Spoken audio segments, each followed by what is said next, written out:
E NBC anuncia que a temporada nova do popularíssimo programa The Voice está começando já luna, o dia 29 de luna aqui mês na ATV. O vocalista mais forte de mercado está competindo de blockbuster aqui, que está dentro de 10 temporada. Cristina Aguilera está regressando e o mês na estreia como também Pharrell Williams, Taya Trove, Adam Levine e Blake Shelton no por falha.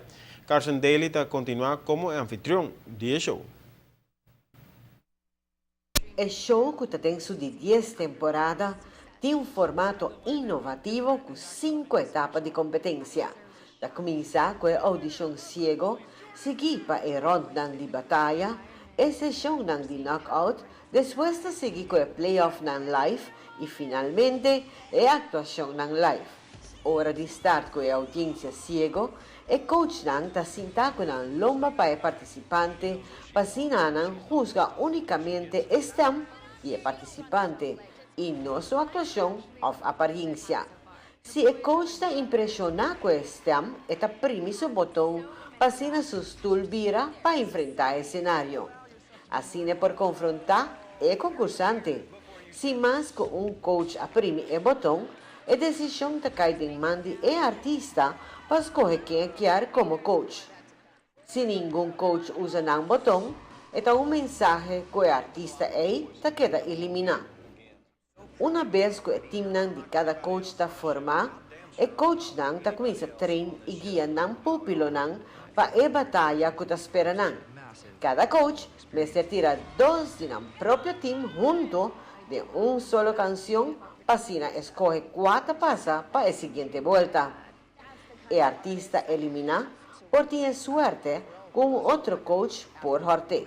De forma aqui, na final da batalha, unicamente o artista mais forte queda e aqui caminha não sale viaja mais contra um colega de time, pero com cantica que a mesa escolhe. Nanta interpretar a cantica mientras que um competidor está presente no escenário. Nan coach só está decidir qual nanta sigue de contienda. De volta de Playoff Live, tem 20 top artistas a competir, esta 5 de cada coach. Já de fase mais na final da temporada, a atuação em live está conta com os 2 finalistas e o jurado, lota é televidente que por vota para o artista não de gosto. No momento aqui, cada semana, 2 cantantes com a score mais abaixo de voto, estava em casa. Na final, um cantante lo merece para carga o título Elite de The Voice e está ganha o prêmio grande em forma de um contrato lucrativo de um estúdio de gravação. Para Notícia de Noite, Emily Hudson. Vai subir o programa de mais sintonia na América e está sumamente popular aqui na Aruba também.